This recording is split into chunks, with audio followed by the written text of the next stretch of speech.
धन्यवाद स्वाति गोयल जी।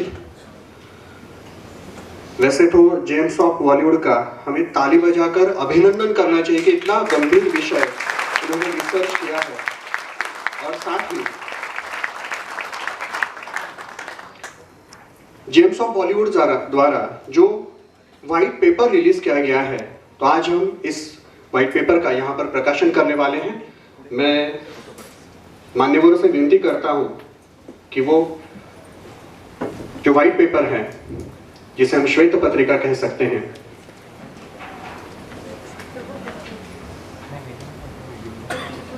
आज इस श्वेत पत्रिका का विमोचन इस कार्यक्रम के माध्यम से हो रहा है।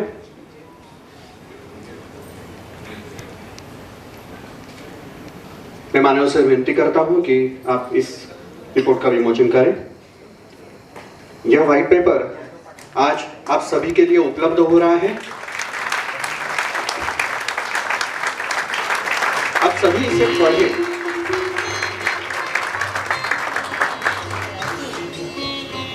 स्वाति जी ने जिस प्रकार का OTT प्लेटफॉर्म के माध्यम से जिस प्रकार से ये सारी घटनाएं घट रही है, तो इसके दुष्परिणाम किस प्रकार हैं, इस रिपोर्ट में विस्तार पूर्वक ये लिखा गया है। आप इस रिपोर्ट को आप अवश्य पढ़ें।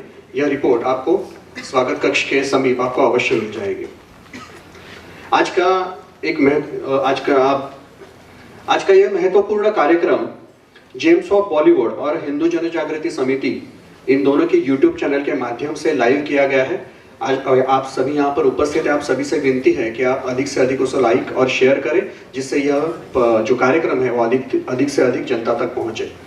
आज इस कार्यक्रम में श्री सुनील शाह जी, जो अध्यक्ष है आप दादर उद्योजक व्यापारी संघ के, आप उपस्थित हैं। साथ ही द रैशनलिस्ट मर्डर, इस पुस्तक के राइटर और general surgeon doctor Amit Thadani जी उपस्थित हैं। सिंधी नेशनल कॉलेज के सिंधी विभाग प्रमुख शोभा बंबानी जी यहाँ पर उपस्थित हैं। साथ ही मुंबई विद्यापीठ के पश्चिम विभाग के आविष्कार संशोधन प्रमुख डॉक्टर मिलिंद कुलकर्णी यहाँ पर उपस्थित हैं।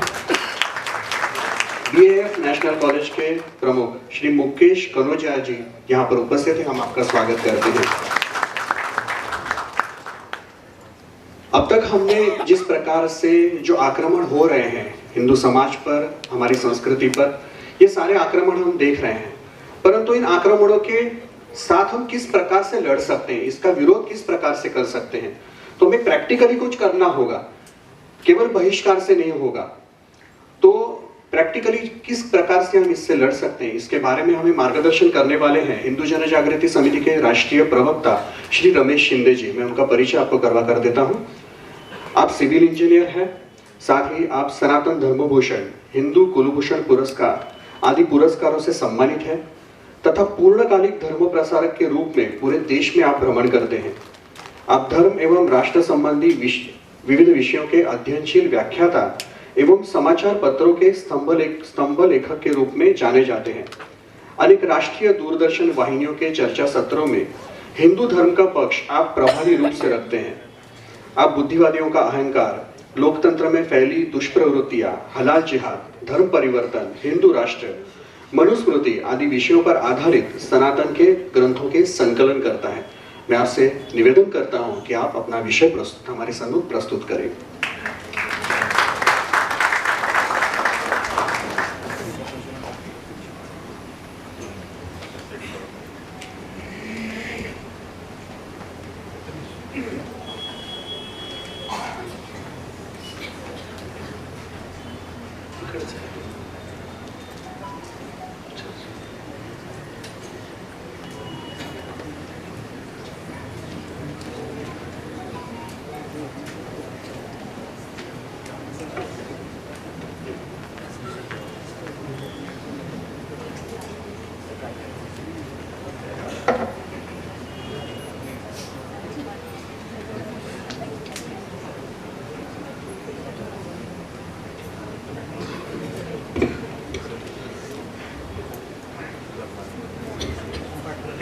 सभी को नमस्कार। हमारे सभी के प्रेरणा के स्थान तथा जिनके आदर्शों के बारे में आज इस कार्यक्रम में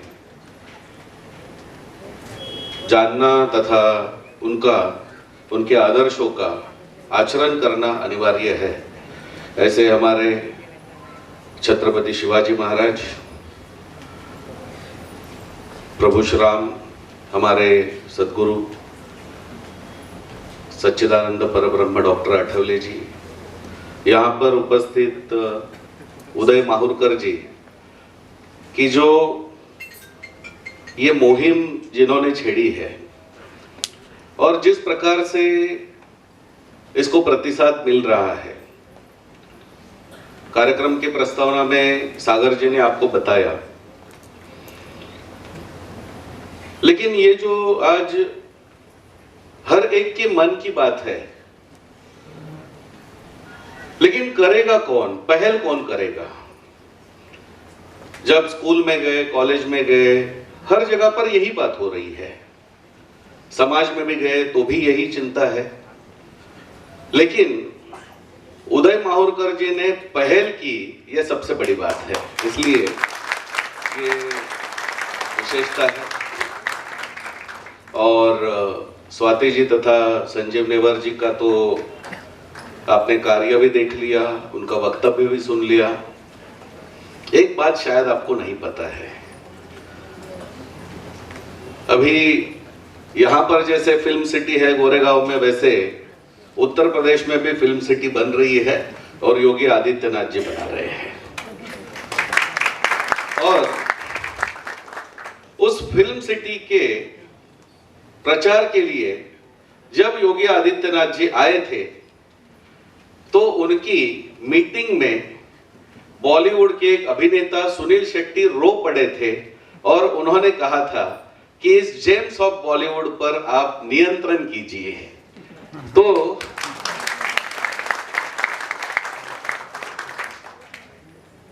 अब सिनेमा में तो एक्टिंग में तो रोते हैं, लेकिन इनको वास्तविकता में रुलाने का काम यदि किसी ने किया है उनकी पापों के कारण से, वो जेम्स ऑफ बॉलीवुड है।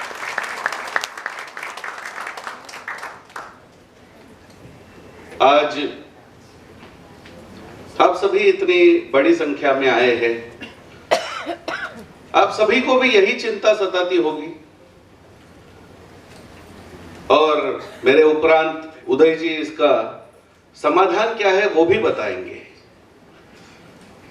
लेकिन ये जो मुहिम है कि ये हमारे सबकी है, हमेशा हमें एक आदत लग चुकी है कि ये मोदी जी ने करना चाहिए, योगी जी ने करना चाहिए, सरकार का काम है, तो हम दूसरों पर डाल देते हैं, तो हमारा काम क्या है? इसलिए ये पहला काम ऐसे होगा या मुहिम या अभियान ऐसे होगा कि जिसके अंदर सरकार अपना काम करेगा या जो नेता है वो अपना काम करेंगे, लेकिन उससे साथ में हमने भी अपना काम करना चाहिए, तब जाकर के इस मुहिम की सफलता हम प्राप्त कर सकते हैं। आज विश्व में जो आदर्श व्यवस्था है, कहीं पर भी देख लीजिए, जो परिवार व्यवस्था है वो मात्र भारत में आज बची हुई है, लेकिन यहां पर भी लिव इन रिलेशनशिप का कानून ला करके, लिव इन रिलेशनशिप ला करके उसको विकृत करने का प्रयास किया गया। और इसका सबसे बड़ा माध्यम कौन बना है? बॉलीवुड। आज कौन सी अभिनेत्री किस अभिनेता के साथ रह रही है, कल वो रहेगी या नहीं रहेगा, इसकी कोई गारंटी नहीं है, लेजिटिमेसी नहीं है, लेकिन उनको हमारे यहां पर सम्मान है। क्या हमारी बहन किसी के साथ ऐसे ही बिना बताए रहे या हमारा भाई रहे तो क्या उसको हम स्वीकार कर सकते हैं? तो जो चीज हमारे जीवन में नहीं हो सकती है उसका प्रमोशन यहां क्यों चल रहा है? आज कई सारी चीजें, मैं मुंबई हाईकोर्ट के कई सारे जजमेंट्स पढ़ता हूं, तो एक जजमेंट में तो मुंबई हाईकोर्ट के जज ने कहा कि ये लिव इन रिलेशनशिप हमारा सरदर्द बन चुका है। इतने सारे केसेस आ रहे हैं, इतने सारे केसेस, कि अब उनको अधिकार मिले या ना मिले। बच्चे यदि हो तो वो दोनों अलग हो जाए तो वो माँ के पास जाएंगे कि बाप के पास जाएंगे। इतनी सारी कानूनन अड़चने उसके अंदर आती है।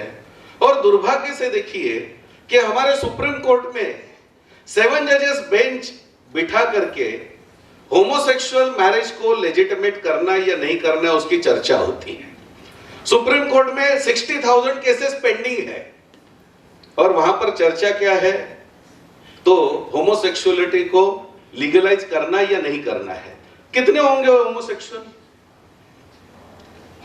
पूरे देश में? यदि हम लेंगे तो मुझे नहीं लगता 5 लाख से ज्यादा होंगे। आपके पास केस उससे 10 गुना ज्यादा पड़े हैं। जो गरीब यहां पर भूखा मर रहा है उसकी केस सुनने के लिए समय नहीं है आपके पास। तो ये जो चीजें हैं कि बॉलीवुड या इन चीजों को हम क्यों इतना बढ़ावा दे रहे हैं, इन चीजों को हमको समझना पड़ेगा। और इसी के लिए ये जो आदर्श है या ये जो सारी चीजें चल रही है, ये एक नया सिस्टम आ चुका है, इसको हम वोकिज्म कहते हैं ये। और ये जो चीजें हैं इसमें हमको जानकारी रखनी पड़ेगी कि युद्ध के विभिन्न प्रकार होते हैं, वॉर के अलग अलग जनरेशन्स होते हैं, जैसे फाइटर प्लेन के अलग अलग जनरेशन्स होते हैं। तो फर्स्ट जनरेशन का वॉर था वो हाथ में कुल्हाड़ी या भाला लेकर के लड़ा जाता था। सेकंड जनरेशन का वॉर जब आया तो हमने देखा कि उसके अंदर तीर आ गए, धनुष्य बाण आ गए। थर्ड जनरेशन का वॉर आ गया, उसके अंदर सबमरीन आ गई, फाइटर प्लेन्स आ गए, मिसाइल्स आ गई, ड्रोन्स आ गए। लेकिन ये जो है this is called a fourth generation war. और ये फोर्थ जनरेशन वॉर जो है ये है इंफॉर्मेशन वॉर। क्योंकि यहां पर घुसपैठ करके कोई बॉर्डर क्रॉस करने की जरूरत नहीं है। आपके पास जो मोबाइल है उसके अंदर घुसने के लिए किसी को अलग से आने की जरूरत नहीं है। वो मैसेज पाकिस्तान से भेजा जा सकता है, वो अमेरिका से भेजा जा सकता है, कहीं से भी। So spreading misinformation is also war. और हम देखते हैं कि कई सारी चीजें ऐसे, किसान आंदोलन के बारे में, किसान आंदोलन का ट्वीट मियां खलीफा कर रही है। मियां खलीफा को हमारे देश के किसानों की बहुत चिंता है। मुझे बड़ा आश्चर्य हुआ, पोर्न इंडस्ट्री की एक्ट्रेस किसान आंदोलन पर ट्वीट कर रही है, क्या है बात है? तो इनका लिंक कितना बड़ा है इसको हमको समझना होगा। इसलिए मैं कह रहा हूं कि this is called a fourth generation war. ये केवल मोबाइल नहीं है, ये केवल हमारे यहाँ पर टीवी पर दिखने वाला या सिनेमा में या ओटीटी में आने वाला कंटेंट नहीं है। इस कंटेंट को पर्पसली बनाया जा रहा है, इस कंटेंट को पर्पसली परोसा जा रहा है। और इसमें भारत की जो युवा पीढ़ी है जो ब्रिलियंट है, जैसे अभी सागर जी ने कहा कि विश्व की सबसे बड़ी 70 जो आज मल्टीनेशनल्स है उनके हेड भारत के लोग हैं। क्यों भारतीय बने हैं? तो ये जो चिंता है पूरे विश्व को, तो यहां पर डिसइंफॉर्मेशन और उसके आगे का यदि हम उदाहरण लेंगे कि डिस्टॉर्टेड इंफॉर्मेशन, और उसके आगे जाएंगे तो अनवांटेड इंफॉर्मेशन, ये सारी इंफॉर्मेशन हमारे मोबाइल में आ रही है और उसको हम ले रहे हैं। पहले हमारा मोबाइल था, अब वो स्मार्ट हो गया। मोबाइल तो स्मार्ट हो गया, हम स्मार्ट हुए हैं क्या? हमारी युवा पीढ़ी स्मार्ट हुई है क्या? टीवी भी स्मार्ट हो गया, लेकिन उसके अंदर हम स्मार्ट हुए कि हमने क्या देखना है क्या नहीं देखना है। इसलिए केवल मोबाइल स्मार्ट होने से नहीं होगा, केवल टीवी स्मार्ट होने से नहीं होगा। हमें इस दृष्टिकोण से सोचने की आवश्यकता है कि उनके साथ में हमें भी स्मार्ट होना पड़ेगा और हमें भी यह सोचना पड़ेगा कि हमें क्या देखना है और क्या नहीं देखना है, किस कंटेंट को हमें छोड़ना है या किस कंटेंट को हमें साथ लेकर के चलना है। अभी जैसे स्वाति जी ने कहा कि ये फिल्म एक्टर्स अपने आप को स्टार, सुपरस्टार, शहंशाह, बादशाह, डॉन, ऐसे कई सारे नाम लेते हैं। मेरे मन में एक प्रश्न है, इसमें से कौन सा ऐसा स्टार है जो खुद की स्टोरी लिखता है फिल्म की? एक भी नहीं। इसमें से कौन सा ऐसा स्टार है जो खुद के डायलॉग लिखता है, जो खुद का गाना लिखता है, जो खुद कोरियोग्राफी करता है, जो खुद फाइट करता है, जो खुद जाकर के वहां पर जो आमतौर पर संकट आ जाए तो उसमें से कोई सहायता करके बाहर निकालने का कार्य करता है? तो ना इसमें से कोई कोरियोग्राफर है, ना डायलॉग लिखने वाला है, ना फिल्म की स्टोरी लिखने वाला है, ना फाइट मास्टर है। ये सारे बॉडी डबल लेकर के सब एक्शन फिल्में करते हैं, उसको इम्पोज करते हैं और क्रोमा पर जो फिल्में बनाते हैं। मैं ऐसी जगह पर मैं काम करता था जब पहले कि हमारा एरिया इन बॉलीवुड के एक्टर्स को हम रेंट पर देते थे पर डे 25,000 रुपीज लेकर के। तो मैंने ये सारे बॉलीवुड के एक्टर्स को देखा है कि वहां पर जो फाइट का सीन चल रहा है या आग का सीन चल रहा है तो एक्टर हमारे बाजू में बैठा होता था और वहां पर और कोई उसमें काम कर रहा है, उसका जैसे उसके जैसा वेश पहन कर। तो तब से मेरा ये बॉलीवुड एक्टर्स के प्रति रिस्पेक्ट ही समाप्त हो गया। जब ये खुद लड़ नहीं सकते हैं तो फिल्म में क्यों बता रहे कि हम 10 लोगों को मार रहे, 12 लोगों को मार रहे हैं? ये मुंबई के अंदर 26/11 का हमला हुआ, कितने बॉलीवुड एक्टर्स गए थे वहां पर? वहां पर जाने वाला मेजर उन्नी कृष्णन था जिसने बलिदान किया, वो स्टार है हमारे लिए।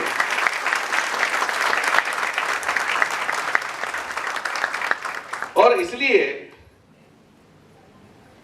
ये बाद में बाकी लोगों का सारा चोरी करके या बाकी लोगों के सारे इफेक्ट्स और ये लेकर के जो स्टार बन करके हमको दिखा रहे हैं वो अपने जीवन में क्या है? और इसलिए उनका आदर्श जो है ये आदर्श गलत हमारे सामने रखा जा रहा है। और इस दृष्टिकोण से आदर्श हमारे सामने जो आदर्श वास्तविकता में है वो उस दृष्टिकोण से होने चाहिए। अभी जैसे कुछ बातों को यहाँ पर बताया गया तो मैं कुछ बातें आपको दिखाना भी चाहूंगा, क्योंकि मैं केवल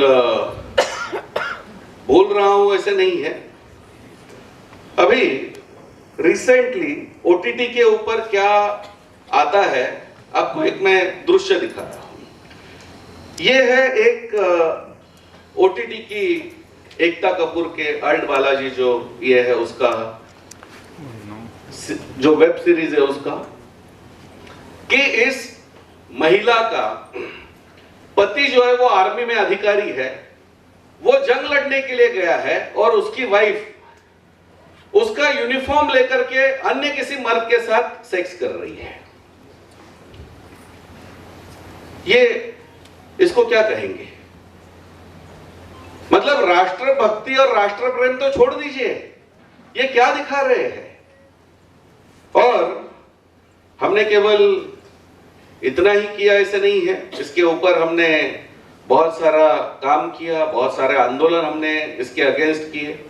और ये हमारा उस समय पे ट्विटर पर जो है अल्ट बालाजी इंसल्ट्स आर्मी, तो ये हमने ट्रेंड चलाया, आंदोलन किए और इसके द्वारा हमने एक प्रयास ये किया कि उससे एकता कपूर को माफी मांगनी पड़ी, हमारे भारत के आर्मी से माफी मांगनी पड़ी। और केवल इतना ही नहीं हुआ, तो हमने इंडियन आर्मी को पत्र लिखा कि ये जो वेब सीरीज बना रहे हैं तो ये जितने भी वेब सीरीज बन रहे हैं उनको बनाने से पहले जैसे सेंसर बोर्ड का परमिशन लेना पड़ता है वैसे ही इंडियन आर्मी का परमिशन लेना पड़ेगा। और ये अब उस प्रकार से कानून भी बन गया। तो ये जो चीजें हैं कि इस प्रकार से ये आज कानून बन चुका है। तो ये जो कुछ चीजें हैं कि हम बदलाव कर सकते हैं, हम इन चीजों को ला सकते हैं। और ये एक मूवमेंट के रूप में जैसे ये न्यूज है, producers will have to take permission from defence ministry to make a movie और web series on Indian army. तो अब उनको परमिशन लेनी पड़ती है। तो ये जो चीज है ये हमने यहाँ पर करके दिखाया। जैसे ये चीजें चल रही है या ये चीजें जो है वो हमारे सामने आती है, वैसे ही बहुत सारी चीजों का अन्य जो एक उदाहरण के रूप में कि सनी लियोन जो है किसी को पता नहीं थी, लेकिन सनी लियोन को यहां पर लेकर के कौन आए?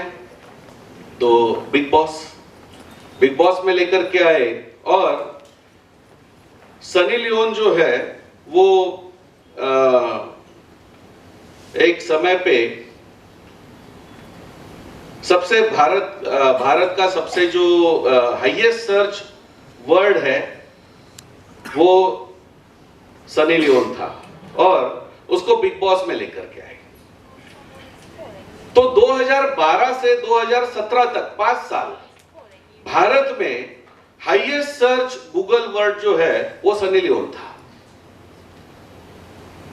तो जो लोग नहीं जानते थे उनको यहां पर लेकर के आए और ये जो चीजें हैं वो सारे लोगों के सामने रखी। सनी लियोन फेमस हो गई, उसके जो फिल्म्स है वो बहुत बड़ी मात्रा में चलने लगे।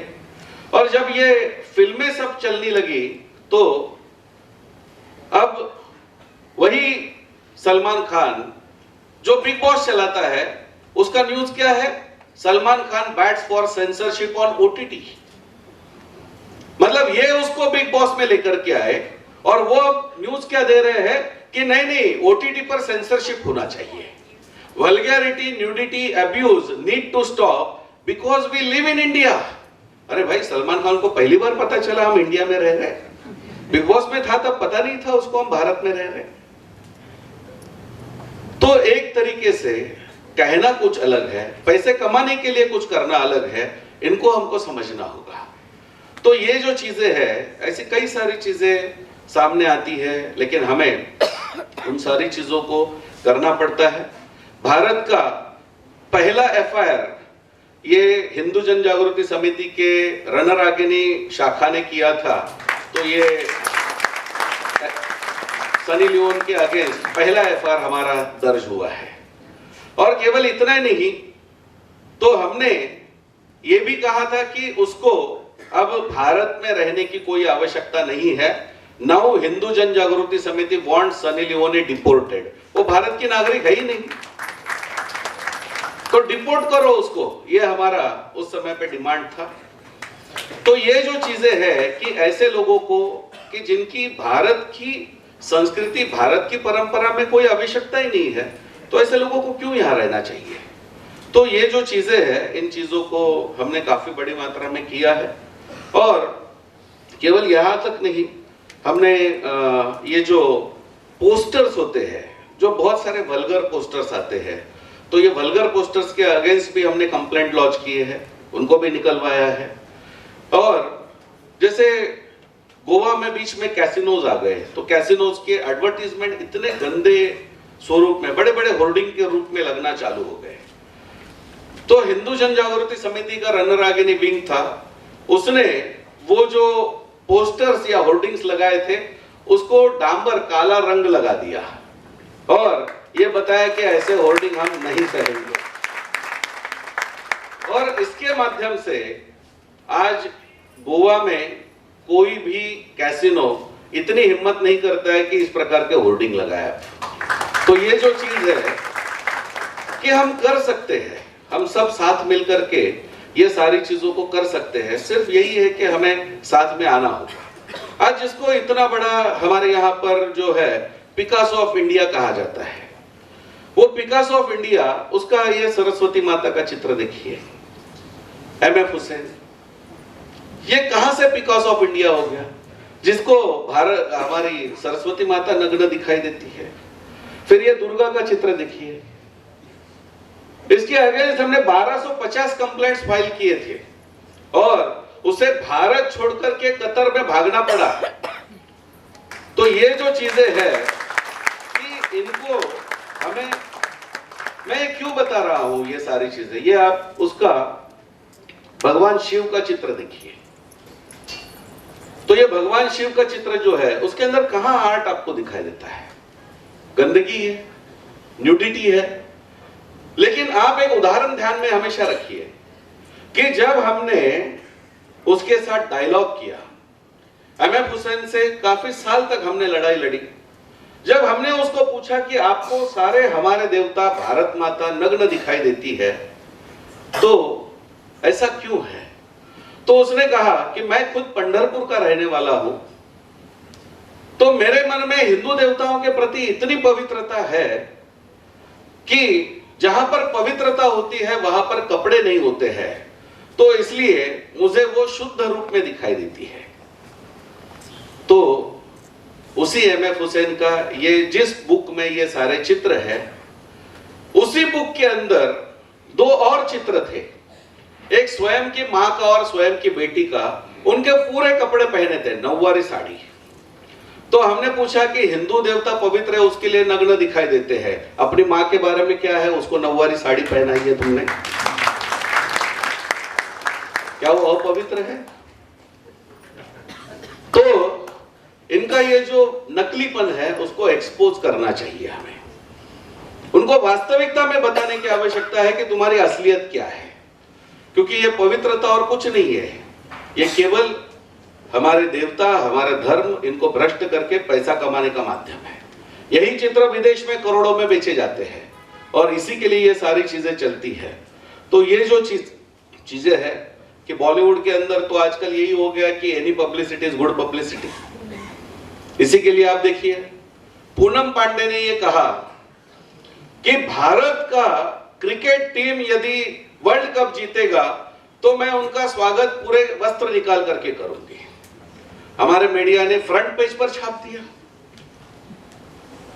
भाई इसमें कौन सा बड़ा ऐसा महान कार्य वो करने वाली है कि फ्रंट पेज पे, तब उस दिन आपको किसान का आंदोलन नहीं दिखाई दिया, राम मंदिर का एक मंदिर बनने वाला था तो हमें इतने सारे सुझाव आ गए, अस्पताल क्यों नहीं बना रहे हो, ये क्यों नहीं बना रहे हो, वो क्यों नहीं बना रहे हो। तो मेरे लिए सवाल ये आ गया कि जिस दिन पूनम पांडे ने ये कहा तो ये मीडिया सो गई थी क्या? इनको उस दिन ये याद नहीं आ गया किसान मर रहे हैं, भारत की सेना के जवानों की स्थिति खराब है, या हमारे देश में अन्य कई सारे समस्याएं हैं, उस दिन नहीं याद आया आपको? तो ये जो दूसरों को जो सिखाने की बात है, इससे इन्हें बचना चाहिए। और इसके लिए आज हमारे सामने हमें लगता है कि ये सब जो हो रहा है तो एक बड़ा एक रिवीलिंग मैटर जो इसके बारे में है कि आज बॉलीवुड में मी टू की बात कहां से शुरू हो गई, बॉलीवुड से हो गई, कास्टिंग काउच की बात कहां से शुरू हो गई, बॉलीवुड से शुरू हो गई। लेकिन क्या एक अभिनेत्री आपने देखी है कि कास्टिंग काउच के लिए उसने छोड़ दिया बॉलीवुड, मी टू के लिए छोड़ दिया बॉलीवुड, और जिसके ऊपर आरोप किया एक आदमी को, एक अभिनेता को सजा हो गई? दिखाइए मुझे, किसी को सजा ही नहीं हो रही है। तो क्या मी टू भी पब्लिसिटी स्टंट है? तो यदि उनको वास्तविकता में लगता है तो फिर वहां पर सजा भी होनी चाहिए, उसके लिए लड़ना भी चाहिए, लेकिन ये सारी चीजें नहीं हो रही है। और हमारे यहां पर अभी 14 फरवरी हो गई, 14 फरवरी के दिन हमारे यहां पर यह कहा जाता है ये सेंट वैलेंटाइन डे है। तो सेंट वैलेंटाइन यदि संत था तो संस्कार भी तो अच्छे होने चाहिए ना फिर सेंट वैलेंटाइन डे के। मैं आपको एक न्यूज दिखा रहा हूं, आप इसको पढ़िए। Condom sale spike 30% before Valentine's Day. तो ये कौन सा संत है भाई कि जहां पर कॉन्डोम का सेल 30% बढ़ रहा है? ये आप यही न्यूज पढ़ लीजिए। Forget chocolates and cakes, condom sale figures on Valentine Day will shock you. अरे ये मुझे पता नहीं चला कौन से संत की ऐसे शिक्षा है कि जहां पर संस्कार नहीं होते हैं उस दिन तो कॉन्डोम का सेल बढ़ रहा है। तो ये जो चीजें हैं कि ये विदेशी जो चीजें हमारे यहां पर आ रही है, ओटीटी और जितनी भी सारी, लेकिन उसका एक उदाहरण के रूप में यदि हम देखेंगे तो ये सारी जो चीजें हैं इसको यदि हम देखेंगे तो हमारे सामने बहुत स्पष्ट होता है कि ये कैसे हमारे सामने आ रहा है। अब हमें लगेगा कि ये सब मैं जो आपको दिखा रहा हूं क्यों बोल रहा हूं, क्योंकि पोर्न इंडस्ट्री